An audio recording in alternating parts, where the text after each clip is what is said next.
All right, well, we'll go ahead and begin. Welcome to the Katona-Lewisboro Special Education Advocacy, or SEA for short, Town Hall. Thank you all for joining us today in person or via Zoom. I'm Gia Miller, and I'm a member of SEA's leadership team. I'm also a parent of 2 children at KLSD, one who has an IEP and one who has a 504. And I'm a journalist and will serve as the moderator for today's discussion. First, 2 quick house rules. Please silence your phones.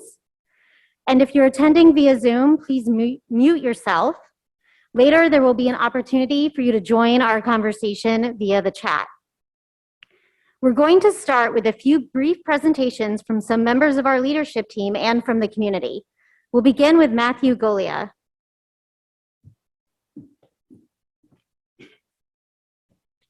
Thank you, Gia.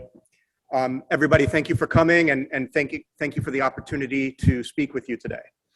My name is Matthew Golia, and I'd like to make you aware of an issue that has been in the local news recently regarding special education at the Katona-Lewisboro School District.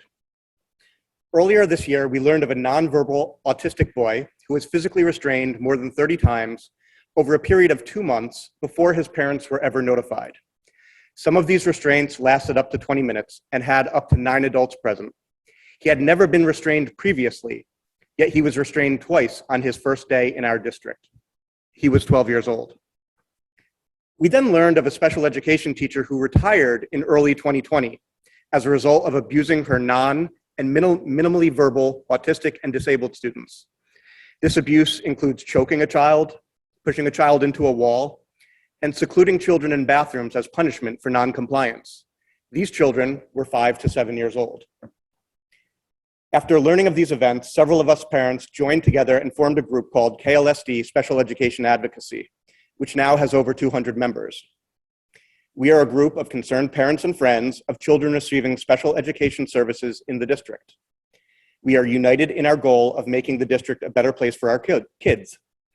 This group has decided to advocate for our children by appealing to the Board of Education, supporting awareness and positive change, lobbying local politicians, and allying with similar advocacy groups.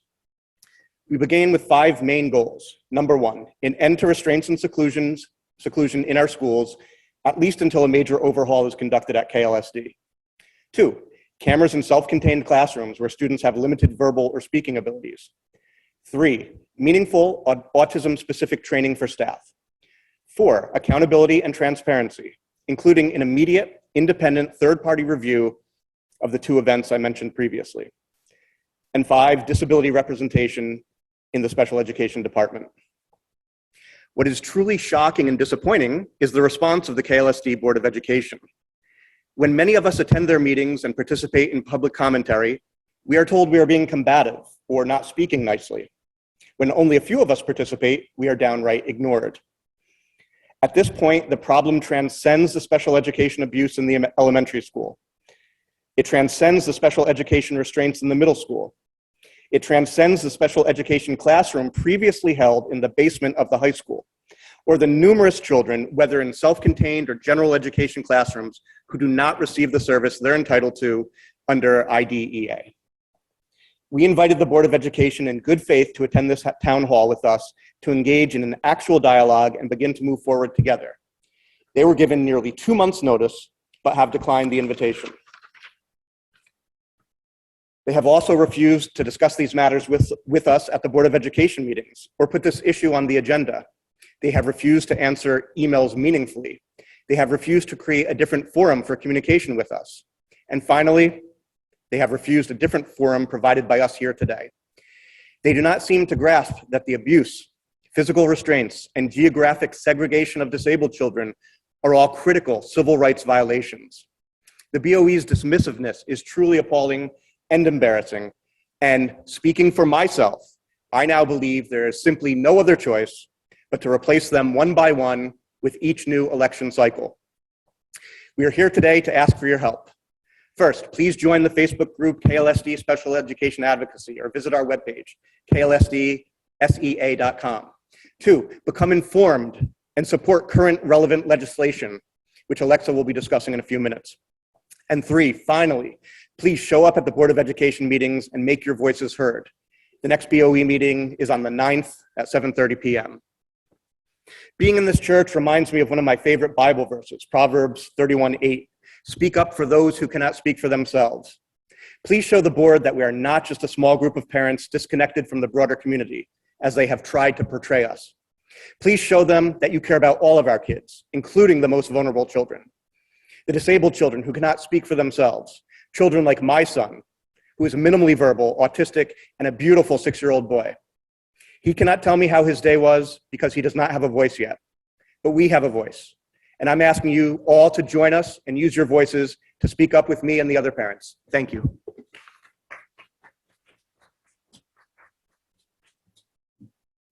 Up next is Hope Turberg.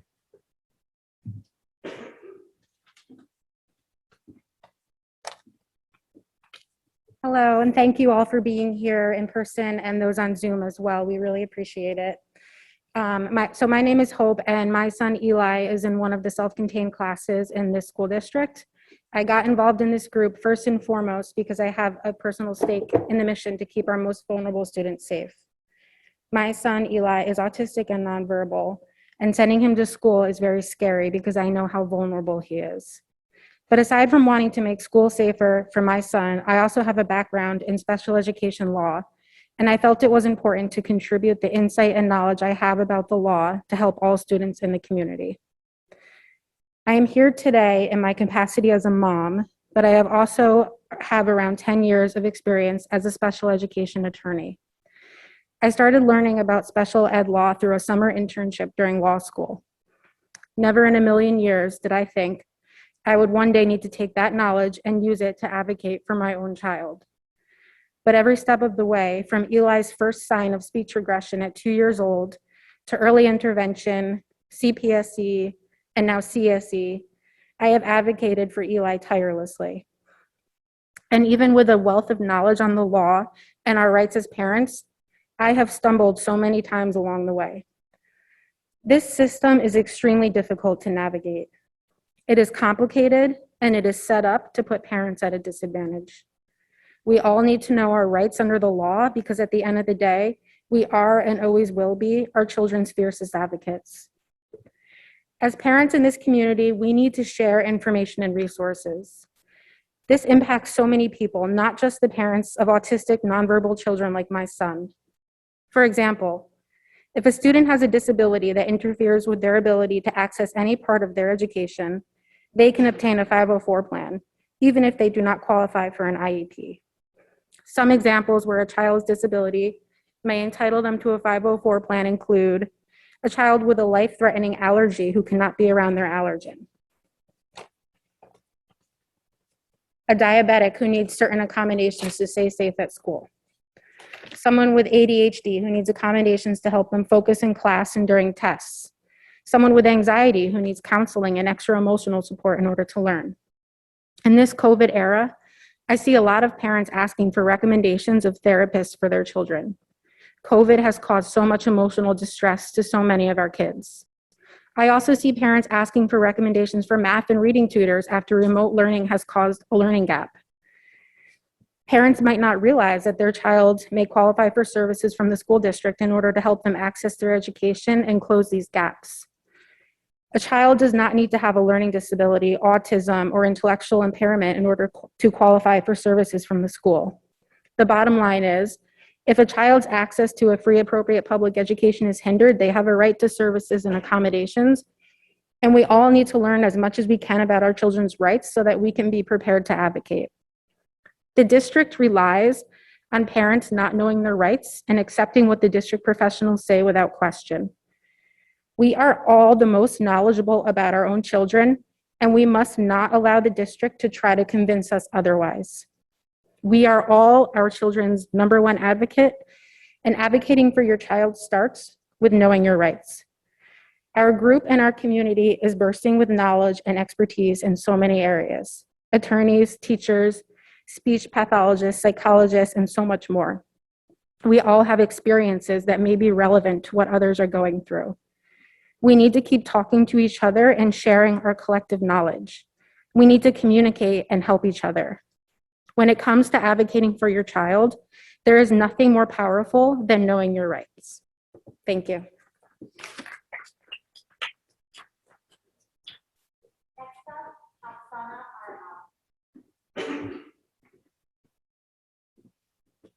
Good afternoon, everyone. Thank you for joining us today in person, on Zoom. It's wonderful to see when the community comes together to have some positive impact. And education is all about positive impact, right? I can speak for myself. Certainly the trajectory of my life has been meaningfully and profoundly changed by education as an immigrant who came to this country and had to climb that educational ladder for success. I certainly have a tremendous amount of respect for all those who contribute to educational success of our children every day. When we send our kids to school, however, our first and foremost expectation is for their safety. We expect them to be met with support, with understanding, but first and foremost, we expected that they are safe in school. And in light of this, I think it is really instructive to look under the hood of school safety procedures. Particularly in this talk, I will focus on policies governing the use of physical force on students by educators and staff. Schools will often say that they only employ physical force in emergency situations. Things like restrictive physical holds are only used if there is imminent life or death type of situation, imminent danger. But the reality is that they, including KLSD, follow New York state law, which allows the use of physical force to, and I quote, protect the property of the school and I quote again, to restrain or remove a pupil whose behavior is interfering with the orderly exercise and performance of the school. Give that some thought. That is a pretty wide policy that you can really drive a truck through in terms of the reasons for why students can be restrained. And particularly when you apply it to a student with disability who may not understand that their actions are necessarily interfering. And it also allows for a tremendous amount of just interpretation. You know, what is disruptive to the functioning of a school? Everyone can have a different interpretation of that. It is estimated that several children may die every year because of school restraints. Give that some thought as well. That's pretty astounding. I think one child is too many. There are only a handful of states that have prohibited the use of physical holds at school, and often this is done only after there is a so-called poster child, so a child who got gravely injured or perhaps even died. While schools will point out that their staff is trained by Crisis Prevention Institute or another entity on the proper implementation of physical restraints, the reality is that every such training program begins with the emphasis on the fact that the safest restraint is the one that never happens. That's because these programs acknowledge and understand the inherent risk in the restraint methods for both the children and the adults who perform them. The uncomfortable reality is that when kids are injured or even die, it usually happens in the hands of school staff trained in physical intervention techniques. So training does not make this, unfortunately, necessarily safe. And here I'm going to quote something that the US Secretary of Education, Arne Duncan, wrote in 2012, and I quote, "There continues to be no evidence that using restraint or seclusion is effective in reducing the occurrence of the problem behaviors that frequently precipitate the use of such techniques." So even at the highest levels of our government, there is recognition that these are simply not effective tools, but they continue to be used and disproportionately fall on students with disabilities. The US Department of Education collected data on the use of restraints and seclusion nationally on children with disabilities in K through 12 schools in 2017 and 2018. Out of 50 million students, 102,000 were subjected to restraint and seclusion over that period of time. Specifically, 73,000 subjected to restraints and the rest to seclusion.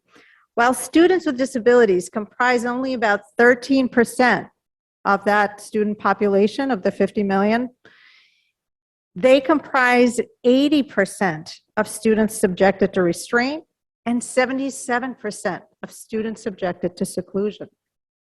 Furthermore, schools suspended children with disabilities at rates more than twice as high as children without disabilities.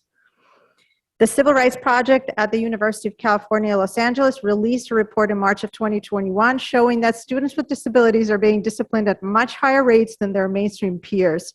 The report, based on pre-pandemic data, suggested that the high rates of discipline reflects that students are being punished because of disability-caused behaviors, which contradicts the very purpose of IDEA and suggests that students with disabilities are being unlawfully discriminated against. One of the core concerns that the IDEA was intended to address was that districts should not be able to deny students access to school because of behavior caused by their disability.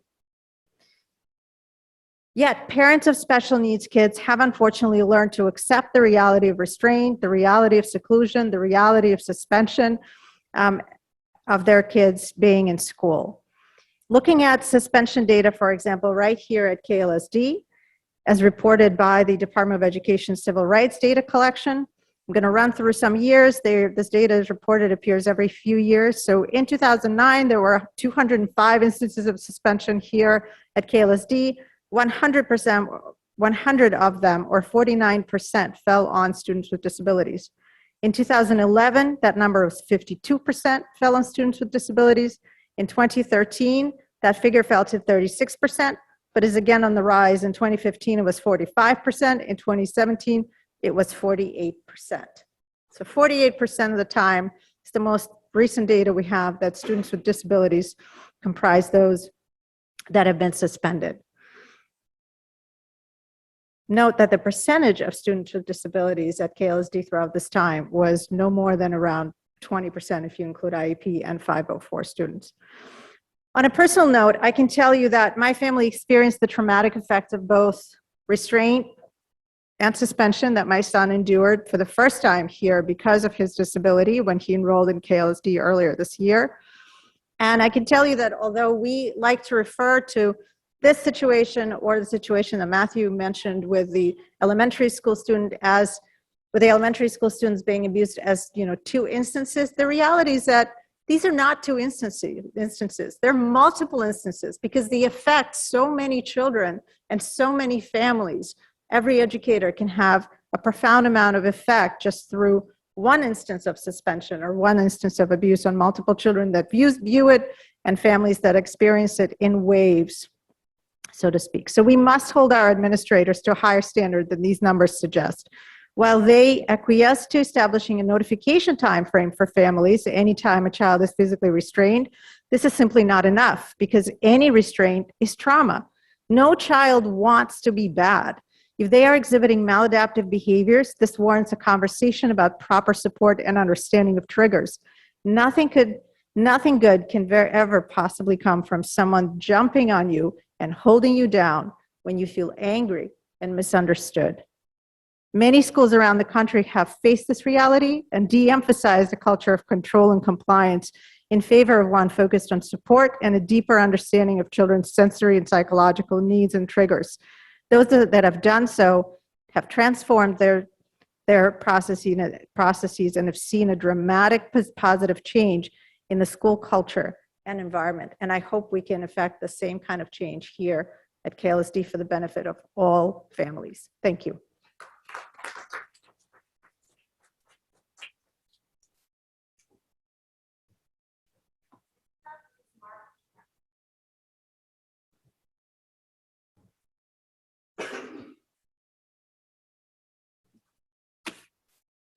Good afternoon. Thank you, everybody live and Zoom, following us on Facebook, anybody and everybody at all for attending and being concerned.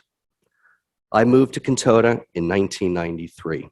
I've raised 4 adult children who went through the Katona-Lewisboro school system. Currently, I have 2 more children in the school system I'm helping to raise with this wonderful moderator. I'm a psychologist also who has helped families who have experienced significant crisis and change. I've worked in this area, in this community for over 3 decades now. I'm here today because of my concern regarding the proper identification and timely treatment of psychological trauma in people of all ages. From the psychological trauma resulting from the COVID lockdown and the ongoing pandemic, to the trauma experienced by those who have acted in a manner that I consider to be inappropriate in the self-contained classrooms in our school system, to the children who were victimized by those individuals' actions, to the other students and staff who were exposed to having to witness those events, far too many children and staff have experienced psychologically traumatic events, and they have not received the kind of attention and treatment that can help. Timely treatment with people who have experienced psychological trauma can greatly mitigate the extent of the psychological harm and greatly increase the likelihood of a timely recovery. In my opinion, our school system can and should do a better job in these areas. I'm saddened that our Board of Education has declined yet another attempt by parents in our community to engage in an open dialogue to help our students make the changes necessary to best assist all to help our schools make the necessary changes to best assist all students and staff alike. I'm hopeful that with everyone in attendance, we can start this dialogue and we can become the instruments of change that will be necessary for the school district to provide the kinds of services to help all the students and staff so that we can truly represent educational excellence. My personal and professional experience also, I will point out that I believe our special education department is broken at all levels, from the identification of learning disabled children to the evaluations, to the services rendered and not rendered, services promised and not delivered. The whole system needs to be overhauled. We've asked for this. There seems to be no accountability for this. I truly believe that the moral compass and barometer of any society is how we treat the most vulnerable members among us. I really wish that as a member of this community, I can be proud of our school system right now, but I'm not. And I'm so heartened that our community continues to grow because the school district needs to understand we will not be silenced, we will not be lied to, we will not disappear, we will continue to work until one by one, every single board member who is not willing to do their job is replaced. And then it is up to them to hold the superintendent and everybody under them accountable for providing excellence and humane education in a cost-effective manner to each and every student, and that the staff receives the support that they need to work in difficult environments in difficult times. Thank you.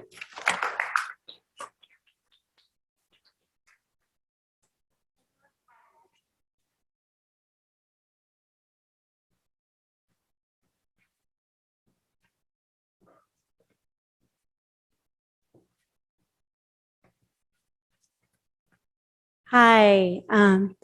Thank you for so many of you guys coming out, and for those of you on Zoom. We know that this is a very busy time of the year, and we see you and we appreciate you guys being here. My name is Emma. I'm a parent at Katona Elementary of 2 young children. I'm also a clinical marriage and family therapist, and I'm going to be speaking on the subject of intersectionality, specifically today between disability and race. How many of you guys in the room are familiar with the term intersectionality? None of you guys. All right. Oh, 1. Well, I see what? 2, and I bet a few more of you are too. So I have a PowerPoint up on with the person in the blue in the middle kind of represents the self. And then there's labels, and these are just a selected list of labels. We could add a few more labels to it, but parts of ourself: ethnicity, gender, religion, class, culture, ability, sexuality, age. I'm sure we could add more in there. So this is just a thought of different parts that make up who we are. You know, some of us have obvious differences in ability. Some of us have differences in ability that others can't see. Some of us are the dominant race, which for this country is to be Caucasian or white, and some of us aren't. So that's specific to what I'm talking about now, but I think you guys know with sexual orientation, gender fluidity, you know, this goes for other categories as well. And then moving on to the next slide, this this speaks to different categories, and you see how the categories are now overlapping more. When you get to the center part, that's the part that reflects all of our identities. And again, these are just part of the categories that could be listed. But so race is in pink, disability is in lavender, and the intersectionality of those two things, creates a whole separate category. So I think you guys get the issue. When we're talking about ableism, we also have to talk about ableism in other restrictive categories, such as race or sexual orientation or class or documentation status, if I want to get really controversial, or a lot of other things. I mean, if you think there's a challenge for somebody in a wheelchair, imagine that they're also a woman and Muslim and, other categories, maybe they're LGBTQ or something like that. And then the issues of seclusion and being underserved and left out just multiply. So that's generally what we're talking about. So I have a few statistics. I did a quick Google on graduation rates. Approximately 89 to 90% of whites in America graduate from high school. For African Americans, it's significantly lower at about 75. People with disabilities, it depends on the source, but it ranges in the 60s, somewhere like around 68. For Black students with disabilities, it's going to be lower, or for LGBTQ with disabilities or something like that. Black students with disabilities are 1.5% more likely to drop out of school. They're also 1.5% more likely to be suspended, or some of the other things that some of the other speakers have talked about. So 7.8% of Black students are in special ed, but Black students particularly are 3 times more likely to be diagnosed with severe emotional problems, which I think makes a lot of sense, since especially like in KLSD, there's no representation, there's no mirrors for Black students. So it's, when all your teachers are white and, they can't connect with you on that level. It makes a lot of sense. And then lastly, of all the races, Native Americans are the most, have the highest dropout rate and have the highest rates of all the classifications. So as we're talking about ableism, I think it's helpful to think about the intersectionality and, if it's a girl or a boy, if they are, Black or white or brown or yellow or whatever color, if they are, of low income, or if they fit other categories, then they're going to need even more kindness, even more sensitivity. So that's it. Thank you.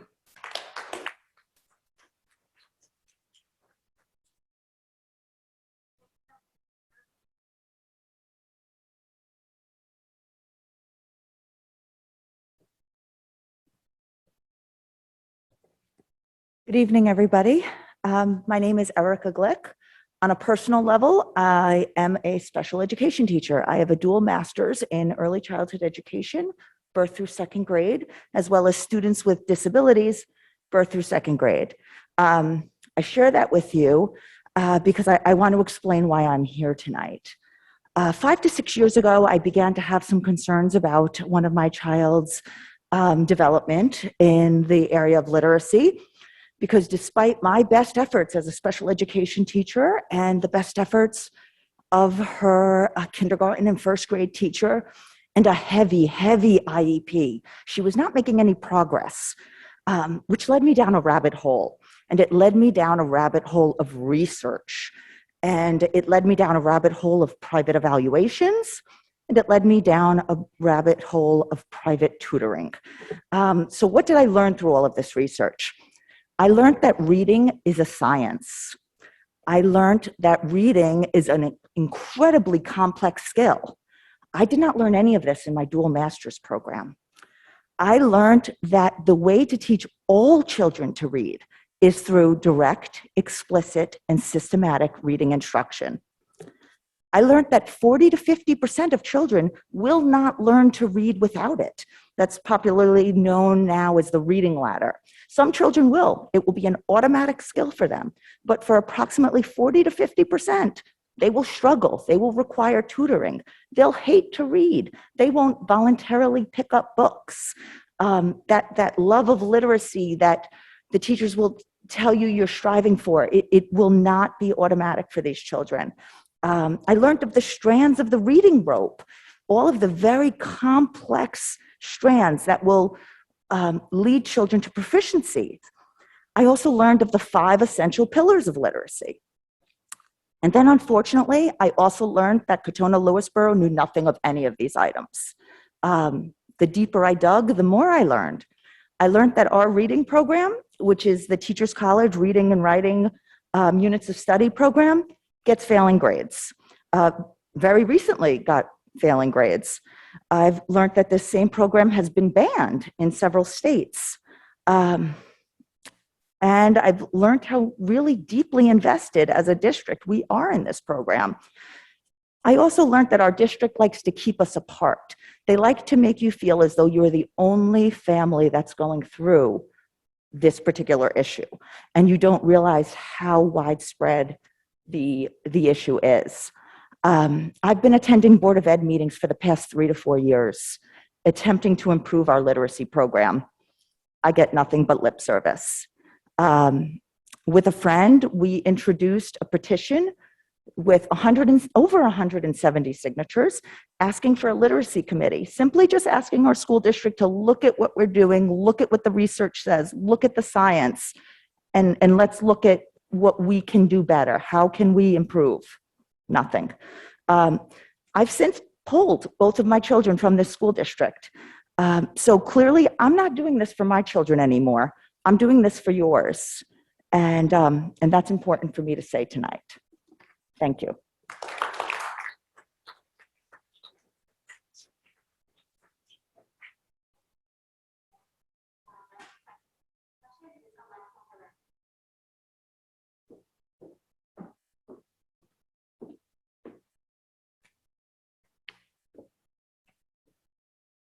Good evening. I'm just going to talk tonight about how the law intersects with the question of the safety of disabled children at school. So when the KLSD Special Education Advocacy Group was formed, it was formed in response to the fact that one John Jay Middle School parent learned that her son had been restrained over 30 times, and the school had not reported these events over the period of 2 months where they took place. This was terrifying and devastating news to us. And we thought, as I imagine you did too, that surely such a thing must be illegal. And what we learned surprised us. We learned that it's legal to use the most dangerous physical restraints on children at school. We learned that there is no legally set time limit to a physical restraint. We learned there is no legally mandated timeline for reporting to parents. We learned that the law does not protect our children.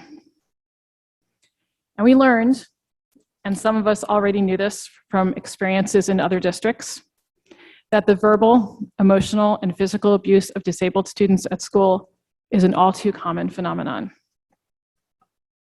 And so we advocate for changes to the law that will make our children and all disabled children in the state of New York safer at school. So here's a brief overview, starting with the topic of restraint. Unbelievably, there is no legal law on the topic of the use of physical restraint. No federal law on the topic of physical restraint at school. There's only guidance. So state laws create sort of a variegated patchwork. New York State is among the states that least regulate this practice. However, there's a growing movement against the use of restraint in schools nationally, and it's beginning to have some legal successes. And we are very happy to share with you tonight that locally, our local assemblyman, as a result of our advocacy efforts, has introduced 2 bills to the New York State Assembly on the topic of restraint. He's also found a sponsor in the Senate, so that's great. The first bill will require same-day notice to the parent or guardian if physical restraint has been used on their child. And the second bill will provide proper written notice of parental rights to refuse inclusion of physical restraint in their child's IEP or behavior intervention plan. So these are small legal changes, but together, if passed, they will mean that what happened to the family in John Jay Middle School could never happen to another student in New York State. On the federal level, Senator Murphy of Connecticut and a group of legislators from both houses of Congress have introduced something called the Keeping All Students Safe Act, which is a really comprehensive bill on the topic of restraint in schools. It does not prohibit all restraint, but it does prohibit the most dangerous holds. It regulates reporting. It raises the standard of use of physical restraint to that of imminent serious physical harm. And it funds training and alternative methods of crisis de-escalation. So please let your congressman know that you'd like him to support that act, please. Next, we're interested in laws surrounding what New York State terms child abuse in an educational setting. I don't really have the time to explore that with you tonight, but suffice it to say that these laws are set up in a way that discourage reporting and neutralize allegations. And so this all stacks the deck against reporting, and it makes it unlikely that the abuse of one of our children will ever be reported, even internally. That's why increasingly across the country, parents are advocating for cameras in special education classrooms. The fact is that even when we, as parents, are made aware of the abuse of our children, we are told by police, by district attorneys, and even by our own attorneys, that without the testimony of the victim, there is little hope of holding anyone accountable. For this reason, 3 states have already passed laws mandating cameras in special education classrooms: Texas, Georgia, and West Virginia. A bill has also passed both houses in Louisiana. Many other states are drafting bills to this effect. Cameras protect students. They can facilitate reporting. They substantiate allegations. They can protect whistleblowers. Cameras even protect staff from false allegations. Cameras can be our children's voice. And together with the other legal changes we've discussed tonight, they can transform school from the black hole of unanswered questions it is today for special needs families to the trusted place of learning it should be.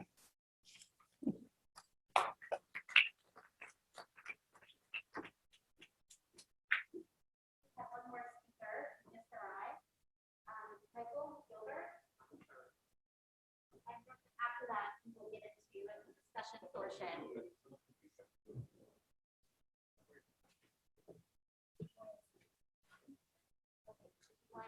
Use this or sit there?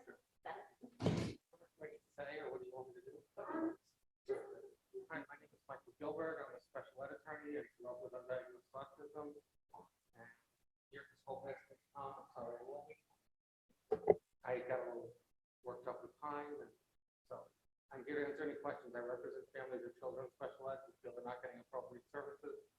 I'm very involved in the autism. I think this is working.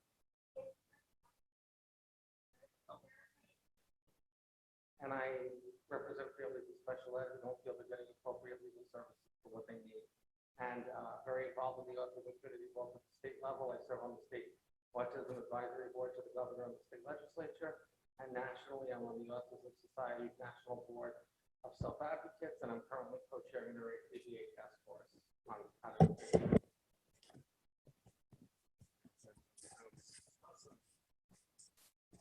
Okay, So I'm sorry I didn't bring a mask. I in the car. it's okay. I'll grab you one. This one? Oh, sorry. This is the one they can hear. Apologies. Do I need to start over? No. And as I said, I'm on the National Board of COPA, which is the National Professional Organization of Parents, Special Ed Attorneys, and Advocates. So Michael, so you are an attorney handling special needs issues, special ed. But can you start by maybe sharing with us briefly what it was like being an autistic student in the public school system? So I grew up going to Somers, obviously not nonverbal or non-speaking. I grew up in special ed, and I never got the services I needed. Growing up, they told my mother, throw your son away, forget about him. He wasn't going to graduate high school. The social worker said I would never accomplish anything. Clearly, he was wrong. I looked him up because now on the internet, you can find anybody about 10 years ago and found out he died of cancer, so I didn't get that satisfaction. But I always say that I had one friend growing up and the social worker repeated some stuff he said privately to the whole class. The kid never trusted adults again, and the day before his 16th birthday killed himself.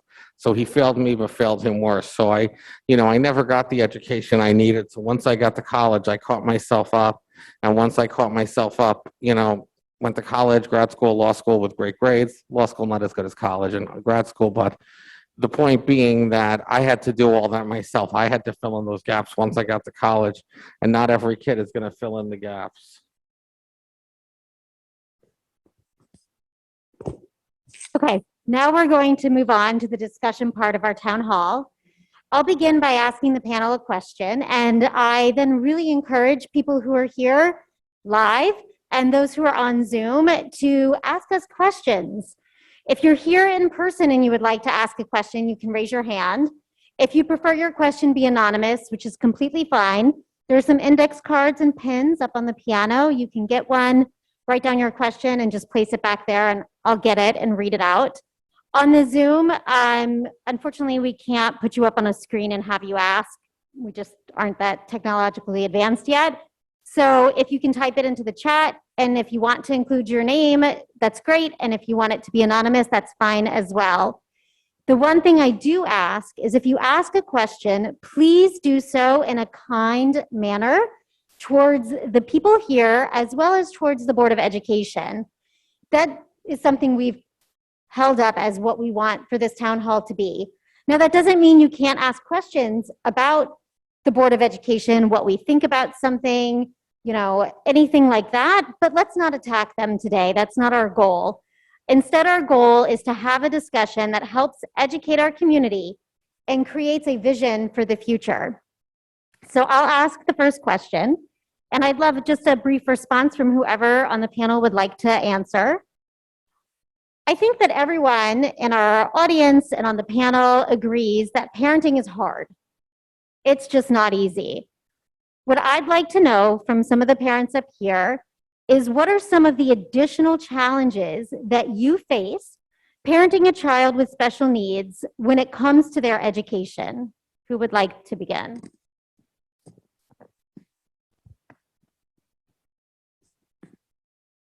Very briefly, I think that the most demoralizing aspect perhaps is when you encounter administrators or educators who, as Michael just mentioned, just write off your child.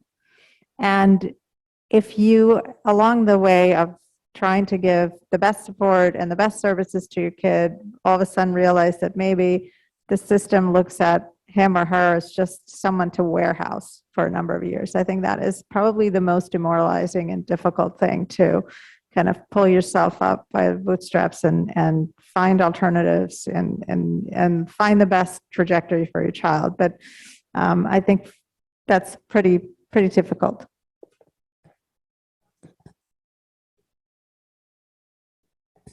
My son is 6 years old and autistic, limited verbally. So the hardest part for me is the fear of trusting other people with him, because he won't be able to tell me how his day was. The month my son was diagnosed, he was 2 years old, we put our house up for sale and we did research, and we found Katona Lewisboro, because we wanted, just the research we had done, we wanted to put him in the safest, best place he could be. So when I heard these stories that we discussed earlier, it really gutted me. Thank you.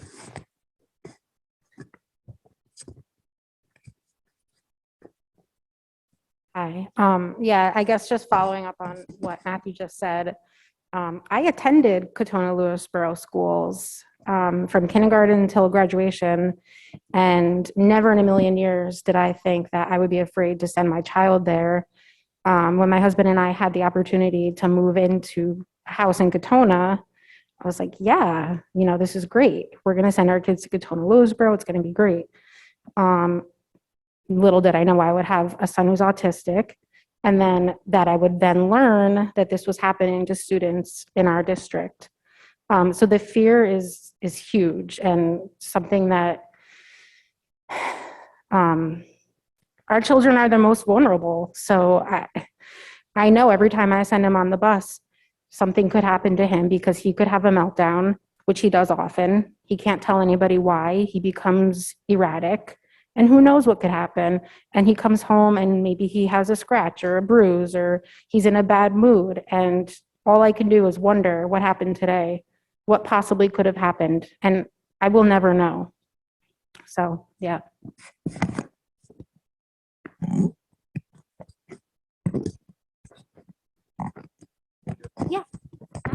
I'm not a parent, unfortunately. Haven't found the right woman yet.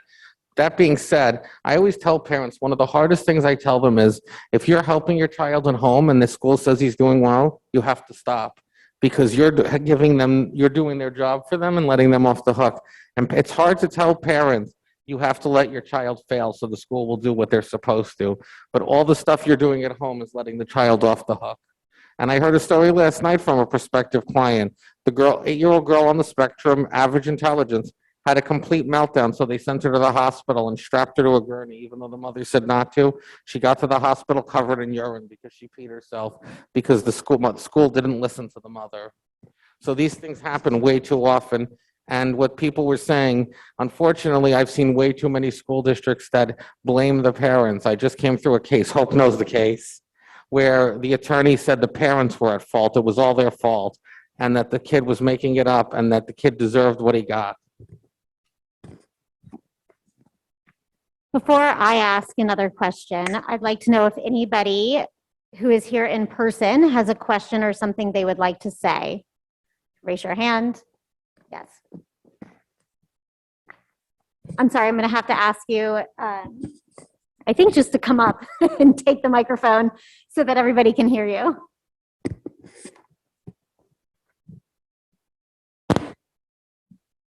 Hi, I know you all too well. But this is my question. I too have been going to the Board of Ed for the last 3 years, trying to enact change here, which is very difficult. But part of what I'd like to see and understand is how we can actually get the board to include parents as part of the Board of Ed discussion, not just about finances, because that's what I've heard that mostly their responsibility when they respond to Eric or I has been that it really is outside of their purview and falls to the administration. But I know there are other school districts where things are done differently and parent concerns can be voiced and circulated. And I've yet to find an avenue to enact that change in the board, one that I'd desperately like to see, because I think there's a lot of issues that stem from a lack of understanding of what goes on between parents and students and teachers. And there's just a real disconnect, not intentionally, but the board's responsibility. They seem to sidestep that. So I'm curious what this group suggests we do to change that. So without a doubt, there are school districts where there is a more collaborative dialogue. I spoke to a board member in a different school district who was shocked that there isn't yet a committee formed to deal with a lot of these issues, or at least to have an open dialogue about them. But to answer your question, I think at this point, the board has demonstrated a lack of desire to have the kind of collaborative dialogue that we want to figure out a common vision for a future that everyone feels they have a true stake in. And so from my perspective, the only way to create that kind of dialogue is to have the kind of board that is amenable to it. So we need new candidates for the board. We need to consistently replace board members in the upcoming election and every election after that until we have the kind of board that we feel comfortable having, that wants to have a conversation with us. There's nothing wrong with dialogue. There's nothing wrong with asking questions. There's nothing wrong with being curious about what your community members are bringing to you. We don't need to have this arm's length arrangement. And I think we need to, what do they say? Every community deserves the government that they have. We need to have the elected officials that we actually want to have. I would answer that from two different perspectives. I think the first is we need to understand that we are the stakeholders. We are the taxpayers. We are the parents. Some of us have been children going through the school district. We all have a say, and our say, the greatest power that any citizen has, is the right to vote. The school board elections typically have very small turnouts. The school board's responsibility is to oversee the educational system in the districts that they represent. That doesn't mean that they set the curriculum. It doesn't mean that they set the budget, but they have oversight over all of that. Sadly, this board has decided not to live up to its responsibility for proper oversight. Sadly, this board has ignored multiple attempts over numerous years to engage in truly collaborative dialogue with they're the representatives of us. They don't want to listen to us. They don't want to dialogue with us. They don't want to work with us. So how is it that we can have the kind of educational system that we want if they're not even willing to listen to us, work with us? So we truly believe at this point in time that people need to get out and vote. We need to get candidates who will not accept the status quo. This meeting, we wanted them there because they keep telling us they cannot have this collaborative dialogue. We wanted this here with them tonight. So if they do not want to do their jobs, then we need to run candidates and we need to replace them. And we need everybody's help to help us canvass and support the candidates that will create the kind of humane changes that are direly necessary in our community. And I hope everyone contributes to this effort. Thanks, Mark. The president of the Board of Education has been there 12 years. Some have been there 9 years. So how are they going to go and say that the reading program is broken? They have no motivation to do that. It would be an indictment on themselves. The same thing if they say, you know, we handled the abuse in 2019, 2020 incorrectly. That's an indictment upon themselves. The same reason why they can't even say, we're sorry, we made a mistake about not notifying the family on the 30 restraints. If you watch these board meetings, there's only one trustee, Ms. Schneier, who's asking meaningful questions during the board. 6 versus 1 is not going to work. So I fully, wholeheartedly agree with what Oksana and Mark just said. We need more people to run. These need to be competitive elections, and the community needs to be more interested. Thank you.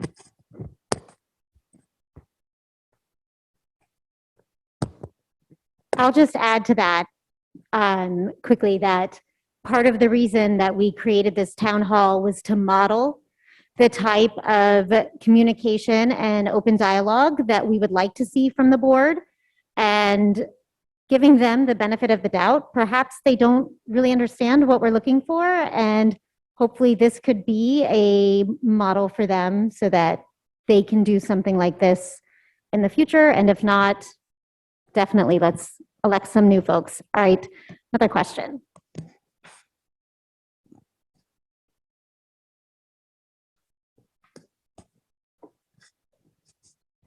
Hi. I just want all of you to know that parents of special ed students in this district are supported. You're not alone. You have a big community that supports you, a growing community. And I want to just mention something. I was at the last Board of Ed meeting, and after most of the parents left, the board was still in discussion. Oh, sorry. Okay. And, you know, the Board of Ed members are sort of talking to themselves and hurt feelings, a lot of hurt feelings about, you know, how things were discussed with them, and not really understanding why people were angry, why people were afraid. And one of the board members even said, he seemed to convey that only the parent of a child who is questioning their treatment can speak or should be speaking. And this was unreal to hear.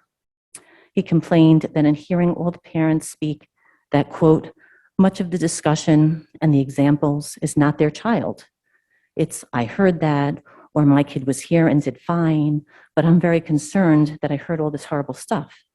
It would be most helpful to speak of their own personal experience.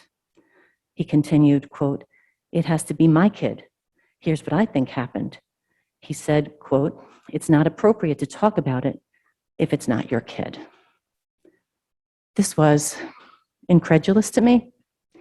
I played the tape several times to just read it over, hear it over and over because I couldn't believe it. Are we supposed to only care about ourselves and our own? Absolutely not. And I just, it's unacceptable. When something happens to one, it happens to all. And we support you. You are not alone. And we are hoping for change to work together. Thank you.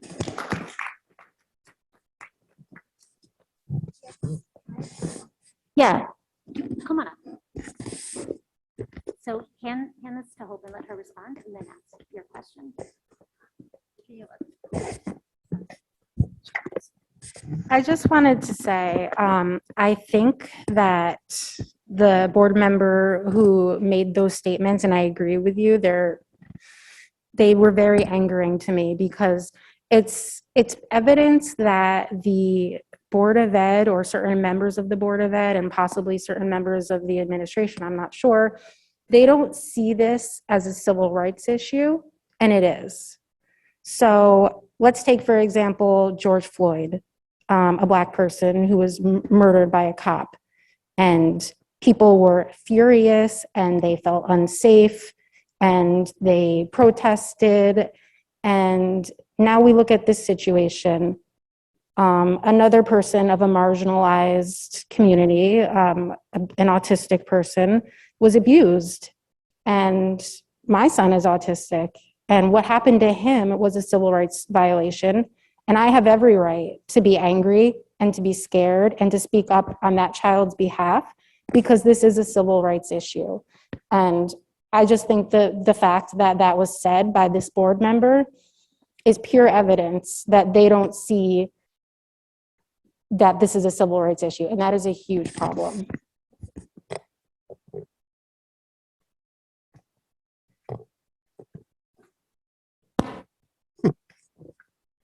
I don't have a question, but I do have something to say. I can relate to what all these parents are going through because I have a brother who has autism, OCD, and many other things going on in his life. And it really saddens me, and I bet it saddens everyone else too, that we watch these children go through such things like they're being mistreated at school, whether it's by a student or a teacher. And I just want to say that I can relate to everything that parents must have been going through or probably have gone through the past, and they're probably still going through at the moment. And it's just really not okay. These kids are young. They don't deserve to be treated this way. They're just trying to be themselves. They're just trying to find themselves. And it just really breaks me. I'm glad Hope mentioned the civil rights issue because COPA, which is a national organization, again, I'm on the board, Hope's a member, special ed attorneys and advocates who represent families, has always said it's a civil rights organization. And unfortunately, being active in the disability world, when you think of civil rights, disability is so far behind racial equality, gender equality, sexual orientation, than everything else. People talk about diversity and civil rights, and they talk about race, gender, sexual orientation, and they don't talk about disability. And as somebody pointed out, disability is the only group you could join at any time in your life. You could walk out and get hit by a car. You never know what your child is going to be when you have them, that they could be disabled. So, we have to remember this is a civil rights issue. And what Hope said about what happened in Minnesota, if you take this board member's attitude, there never would have been a civil rights movement. We would still have segregation. We would still have women not being allowed the same opportunities. And people with disabilities, including nonverbal autistics, can accomplish things. I know people who are nonverbal, who have master's degrees, who are in professional careers. Nonverbal doesn't mean lack of intelligence, which is something, again, I've never lived it as somebody on the spectrum, but there is an assumption that those who are nonverbal are less intelligent and less cognitively capable. From another point I wanted to add from an attorney's perspective, we go through these hearings. It costs the school districts a lot more to go through a hearing and lose than if they just give the parents what they need from the start. It works well for attorneys like me. We make money doing that, but the truth is, I just want a hearing. If the district had settled it from the start, they would have spent a lot less money. Now they paid my fees, their attorney's fees, and probably some other fees I don't even know about that they could have avoided and paid triple what they would have paid.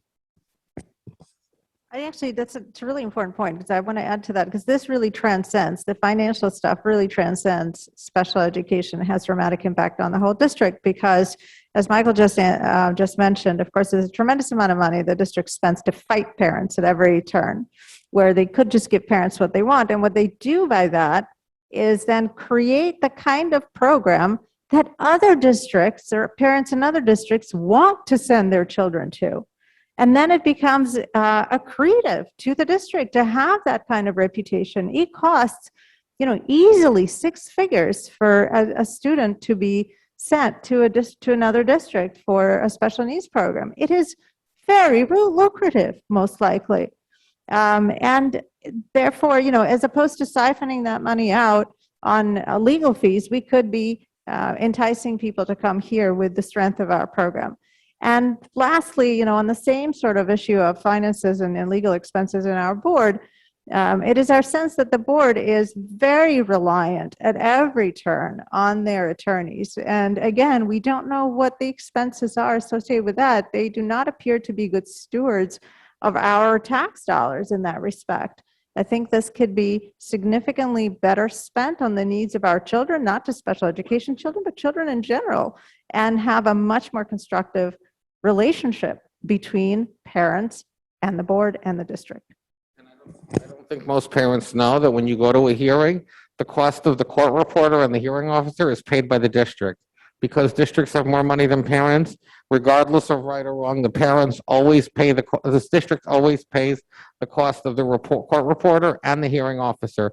If a parent wins, they get their fees back from the district. If a district wins, they don't get their fees back from the parents, since again, parents don't have that kind of money. The only way a parent can be forced to pay a district's fees is if the case was so frivolous that it was obvious that there was no case. I have a follow-up question for you, Michael, and maybe Hope and anybody else. So our district has 2 attorneys. They have one attorney that handles almost everything, and then another attorney specifically for special ed. I'm curious is this the norm? Is it a little bit or a lot unusual? And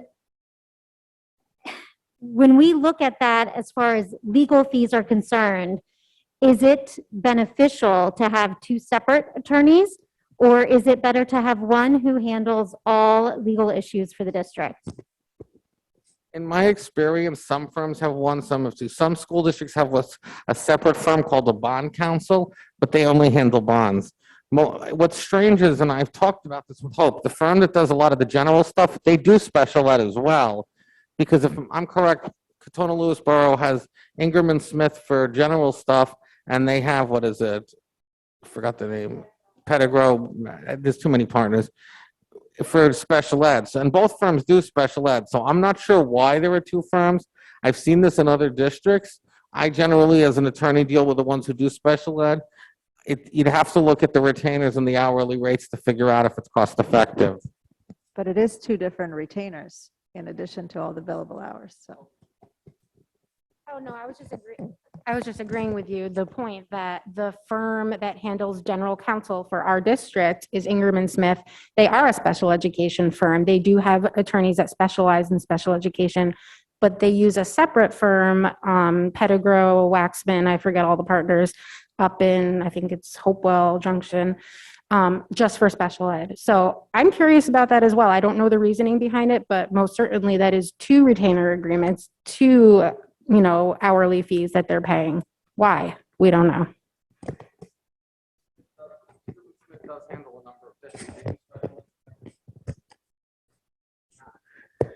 Deb, are there any questions in the Zoom chat? Okay, before I ask more questions, is there anyone else who has a question at the moment from the audience here? Okay. I encourage you, both people here and people on the Zoom, if you have questions, to please ask, because the goal of this is to be a community forum.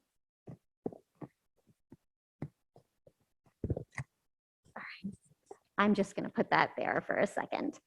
I want to actually ask a question about looking forward and what we'd like to see. One of the things that SIA has been advocating for is a comprehensive review of the special education department. And I'd like to have anybody on the panel who wants to talk about it explain exactly what that means and why. When we talk about an independent audit, what we are looking for is to understand exactly how does the special education operate, both from a financial level, also at an operational level. So let's take that first level would be, how is it that the school district looks at the students and assesses the students' needs to see if there is something that stands out. For example, during the pandemic lockdown, funds have been allocated, I think they ended this year, to provide mental health treatment for children who have experienced anxiety, trauma, depression from the pandemic, not being able to go to school and all the other parts associated with that. To the best of my knowledge, our school district has nothing of its kind to systematically look at whether or not any of the students qualify, nor have I seen anything provided to any parent that this should be something that is available to the students. So if we talked about the reading program, if a child is struggling to read, at what point does an assessment process begin and how does it begin? We're then going to look at the assessment level. Who does the assessment and what types of assessments are done, whether they be neuropsychological evaluations, the psychoeducational evaluations, behavioral evaluations. I can speak from personal experience with one of our children. They're supposed to have a behavioral program. They did not have, or they still do not have, somebody who is licensed and qualified to do these evaluations, provide these evaluations. So you ask yourself, how is that even possible? For several years? I'm sorry, I have a hard time understanding that. Then they come to the point where now there's feedback with the parents. Most of the parents, including myself as a psychologist, did not know what all of our rights were. And to then be told what we should and should not do and accept and not accept, we found out that we could actually ask for more. We can reject it. So they do not really let the parents know what should be done, what your rights are, what could be offered in addition. Then there are the services they implement, whether they be supports in the classroom, they could be supports outside the classroom, they could be self-contained classrooms. Who are the people that are doing this? What types of training do they have? What types of continuous training do they have? So we have asked that the school district find some groups who can come in and can do a comprehensive evaluation of all aspects of this so that we can look at what are the finances involved, what is the training involved, what are the services that are involved, do they make sense, do they work? To date, we have not received any positive communication from the school district that they are in the slightest bit interested in approaching this. And that's problematic because our personal experiences here and the experiences of people who have spoken to us have shown us for years this system has major gaps and problem areas. To add to that, so there is the social emotional component of education, there's the educational or the academic component of education, there's the safety component of education. I think Mark covered kind of a lot of the social emotional questions related to that, but also from an academic standpoint, what are the markers for success of special education? No one has been able to answer this question for me. For the general population, it's clear we have SAT scores, we have all kinds of ways to measure academic success. How do we do it for special education students? We haven't been able to get an answer to that. Furthermore, in a conversation with the head of special education, was she not only unable to describe the special education program to us, she wasn't able or wasn't willing to name a special education approach or an approach that this program takes. So it is highly opaque, the entire process. and keeps parents very much in the dark about a lot of things. And as Mark mentioned, a lot of things are approached as, here's what we give you, or here's what you need to do, as opposed to here are the options, or here's how we can work together. Here are the different alternatives. Here are your rights. I also would love for Alexa, in terms of the vision, to talk about what she touched on in terms of the definition of abuse in an educational setting and what we would like to see there. Thank you.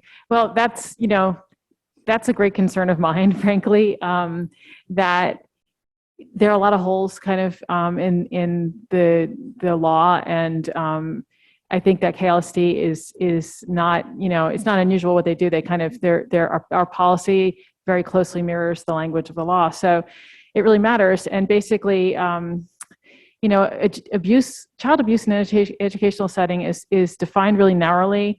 It's only physical harm, death, or sexual abuse. So that means that, all the verbal abuse, all the emotional abuse, all the really sort of horrifying things that can and have been done to our kids, not necessarily here, but nationally, are just not necessarily special ed, but it's our special ed kids who can't go home and talk about it. That doesn't even fall within the purview of that law.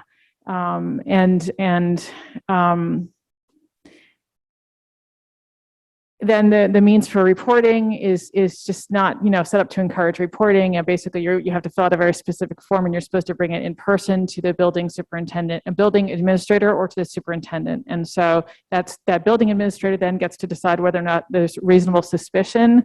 And then from there, whether or not to conduct an investigation. So you can see how there could be a situation in which the building administrator might not, have a vested interest in not finding reasonable suspicion, right? So if they feel that maybe the performance of their subordinates reflects poorly on them, or if perhaps even they might be involved in the allegation in some way. So if that happens, then it dies there, and no one ever learns about it, including the parents. So this is why I think that, we unfortunately are aware how common this is, and the rest of the world sort of, I think, it, has really no idea, and it's because so much of it never leaves the building.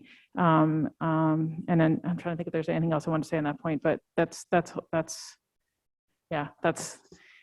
a great concern for us. And may I just add one thing? Excuse me. That's a matter of the law, but there's policy. The policy can improve on the law, right? So we can have a more robust policy. We can choose to do that. And so I really think that that's something that, I'd love for everyone to talk about a little bit. People don't like to talk about this, but it's something that I think needs to be spoken about openly and advocated for. The one piece that I just want to add to the conversation, again, I always take it from the literacy standpoint.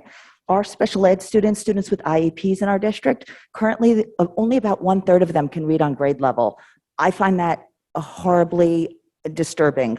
I presented this at one of our last Board of Ed meetings, and our district was essentially, the response was meh, as though they've sort of thrown away the key on special education, and as though we would never expect our students with IEPs to ever read on grade level, when in fact, current science tells us 90 to 95% of all children can learn when they are offered an explicit and systematic approach. So that is a huge gap that we are currently at 1/3, whereas we could be at 90. And that's to say our general education is only at about 70%. But again, we're not where we need to be in any sense. On the legal part, I lecture a lot about social emotional learning and how special ed is not just academics. Many people think it's just about academics. What you said about there not being in the law unless there's physical or sexual abuse, I think you said. There are laws against teachers who are verbally abusive to kids. I've seen cases where teachers curse kids out, insult them, insult their parents, and that's not allowed. But the laws do need to be stronger. And again, there is an issue in this country and all over. There's a big push on mental health, which one of you mentioned, that mental health is a huge issue, even before COVID. Now it's even more with all kids, not just kids with disabilities. Mental health services are a part of special ed, and many school districts don't want to address it. I hear many cases where the parents will say, if it's not my kid, it's not my problem. I don't want my tax dollars going to help. There was a case in California where parents had notes left on their door to telling them to move. We don't want your autistic kid in town. I just found out a councilman, I'm from Somers, said Somers is not a place for autistic people. I've lived there my whole life. So, you know, there's so much ignorance and so much policy to change, but people don't realize special ed is not just academics as I lecture. They think it's just academics or it's people who are blind, deaf, or in a wheelchair.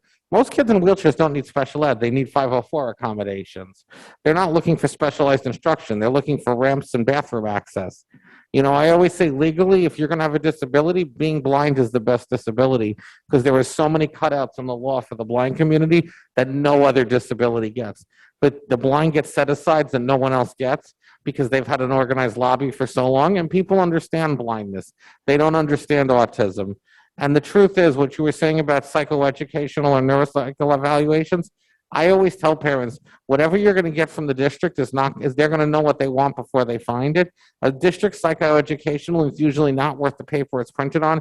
You want a neuropsychological IE, and every parent should request an independent evaluation because trusting district evaluations is always a bad idea. And the trick that I learned years ago is if the evaluation says recommendations will be made at the CSE meeting, that's grounds for an IE because the evaluator is supposed to provide recommendations, and to say they'll be discussed at the CSE is a cop-out. Okay, we have about 10 minutes left, and I know, Meredith, you had another question, so I'm going to hand the microphone over to you.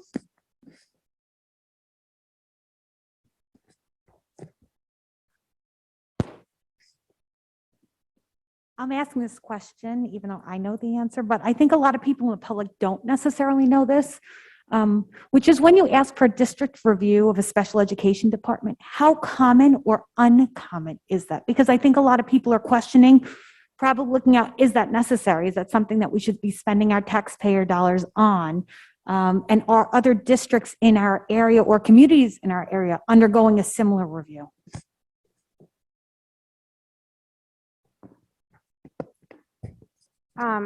So others might know more, but I know that right now in Chappaqua, there is such an evaluation taking place. I don't know the scope of it, but my understanding is it's pretty broad. It's been done in Greenwich. I know that as well. Does anybody else know any others locally? Bedford.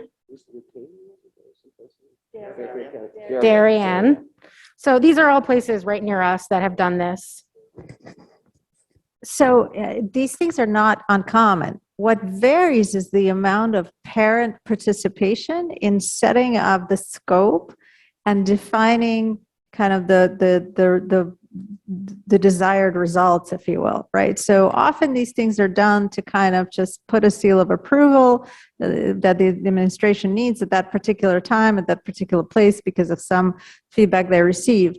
But what is really a good use of taxpayer dollars is when you do it with the intention of having strong results, with the intention of having a better program than you did several months ago before this began. And that is only accomplished when the people paying the tax dollars and the parents particularly are involved in that process.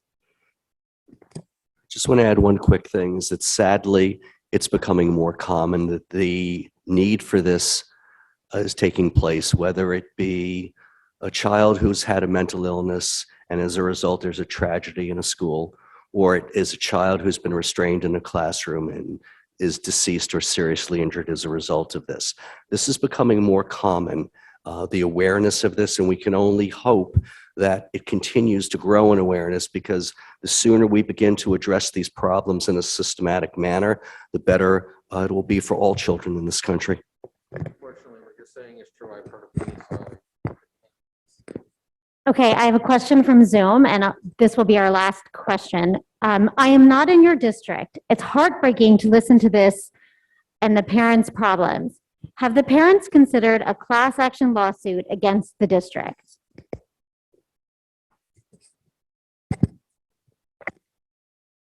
I'm not a parent of a child in a self-contained classroom who has had to witness trauma or abuse.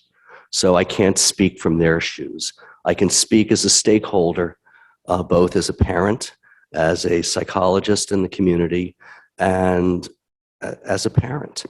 We don't want to take our taxpayer dollars and waste them on a class action lawsuit simply because the Board of Education does not live up to its responsibilities. To me, that is a last-ditch effort that costs all of us and really tears a community apart. I think what we're doing here today brings our community together and will help us create the kind of Board of Education so that that does not have to happen. I would not want to see that happen. Is there anyone? Gosh, I don't know that I would be the best to speak about it, but there apparently is in the works, there is a class action lawsuit in the very preliminary stages regarding reading. It was not born here, but it was born with a local attorney. If Meredith wants to speak further on it, she can. Sure. Class action suits and special ed are very hard to pull off. The only one I know of in New York or Connecticut recently was a number of years ago in Darien, where the parents did a class action suit and won, but that's because they found a smoking gun that the special ed director put stuff in an email she shouldn't have. There is a class action being pursued and looked into for children that struggle with reading and dealing with the question about whether school districts are in fact using what the science is mandating or using outdated and disproven factors to continue to teach and invest in programs that have that. It's in its very preliminary stages, but parents that have struggling readers or have dyslexic students are being invited to participate. It's being co-led by an attorney from California who pursued a similar class action lawsuit in California against school districts and won for those classes. The parents did not have to pay anything for that, as the lawyers that participated in it chose to do it pro bono because they were so appalled at what was going on in the school districts and the disregard for the science of reading. So that is being pursued here in New York. There is local counsel. Okay, we have just a few minutes left, and I just want the microphone to be passed around to the panel for any final thoughts. And if you don't have a final thought, that's fine. You can just pass it on to the next person. I think I've said enough. I talk too much. At the end of the day, I think everyone here wants a collaborative process. One, when we send our kids to school or when we contribute our tax dollars to how our schools operate, we want a collaborative process around that. And I think everyone here is seeking that. It is really shocking that our board is not interested in this dialogue. And, we hope that this illustrates how this process should work. And at the end of the day, if there are no changes to how the process works, please use your votes come this spring. The power is in your votes. I'm heartened by the growing community that we have right now, and I want to see it continue to grow. Ultimately, every single student deserves an opportunity to have a humane, sound education. When we help the special education department, we help the general ed department. Everything works in tandem. One weight brings it all down. We're trying to help every student in every way imaginable, and we're just asking the board to do its job and do the oversight to see to it that that's done. Thank you. I want to say that there's power in numbers, and let's keep talking to each other. Let's not talk at each other. Let's talk to each other. Let's share our experiences. I thank all of you so much for being here because it means so much to me and to my little boy who is my entire world. And there is so much inside of him that needs to be unlocked. And I know other parents could say the same thing. And so let's keep working towards it. I don't want to give up.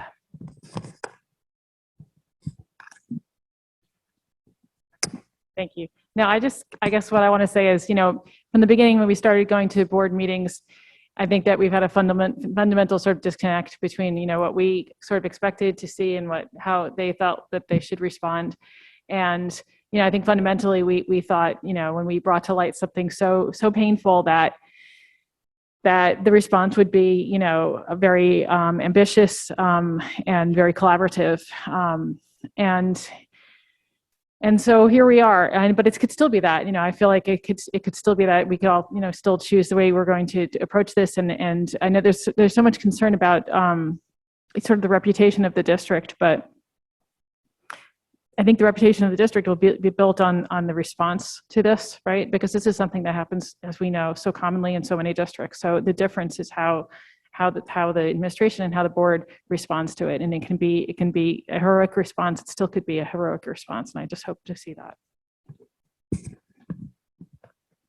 My closing remark is simply ask questions. If something's not going the way you expected, ask your child's teacher, ask the special ed department, ask the school psychologist, ask the clinical social worker. If your gut tells you that you're not getting an authentic answer, ask somebody else. Keep asking until you feel like you are getting an authentic answer. Call me and ask me. I will I will talk you through it. But don't blindly trust. Keep asking questions until it makes sense. Abuse of autistic kids in the elementary school, restraints of autistic kids in the middle school, autistic kids put in the basement of the high school. Katona, we have a problem. We need change. This current Board of Education is not equipped or willing or able to make the changes necessary. If you don't believe me, email them. Ask them what they've done. They won't answer you. It's not my desire. I don't think it's anyone here's desire to trash the school system. We're very highly ranked, and that's why we moved here, and I want other people to move here. So I hope the takeaway is that, not that we're a terrible district, but that we're a loving, caring community who care about the most vulnerable. Something that I think we don't say enough, but I want to recognize is we have excellent teachers and excellent support staff. And, where my son is right now in his K through 2 class, he has a very good and capable teacher and a loving one-on-one aide. And I want all the kids throughout the district to get what they need. Yeah, we don't want those people to burn out, and we want to make sure they're getting the training that they need. They need constant support and training. So I want any of the teachers listening or the staff or support to know that, we support you. This is more of a systematic issue that we're trying to deal with. But thank you everyone for coming. Don't forget the free tacos. Okay, on that note, again, a thank you to everyone who came in person. We really appreciate it. We know how hard it is to get away from your home, especially if you have young children. And it's the holiday season. Thank you to everybody who participated on Zoom. And I want to give a special thanks to the woman behind the scenes over here, Deb Golia, who is manning the camera, the Zoom chat, has created our website, our flyers, our business cards. She is like, I don't know if she sleeps, but she has taught herself all of these various things. She is not a graphic designer by trade, and she has just taken it upon herself to get this stuff done and to do it well. And we don't see her up here, but she's really incredible. So one quick note about the free tacos. We will show you how to get upstairs, but because of COVID restrictions, once you've gotten your food, we ask that you either take it and eat it outside where people can take their masks off and breathe and not spread any germs, or bring it home. We're sorry we can't offer a warm indoor place for everybody to congregate and eat, but we want to keep everybody safe. Oh, and also thank you to the church, and thank you to Jack Cabanis, who has been our tech guru today. And I know he's laughing at me saying that, but he's been incredibly helpful. Thank you again for coming. And if you have any questions for us after and you want to talk to us, we'll be around moving the furniture back to where it was when we found it. Thanks.